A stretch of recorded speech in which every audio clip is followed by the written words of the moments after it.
Do you wonder why some Christians just excel and shine and others struggle and just have a really mediocre time?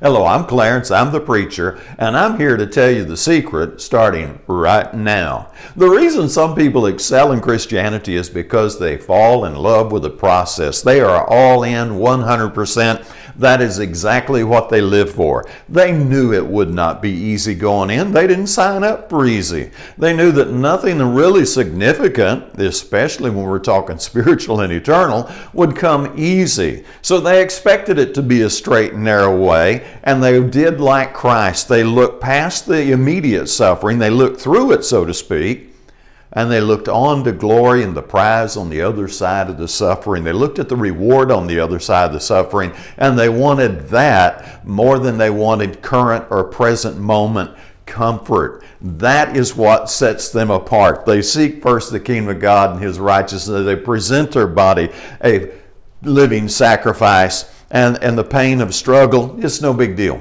because they know that that temporary pain of struggle is a lot better than the permanent pain of regret. Hey, check out the comments below. Share this video if you think it would help somebody else. And as always, I hope you have a great day.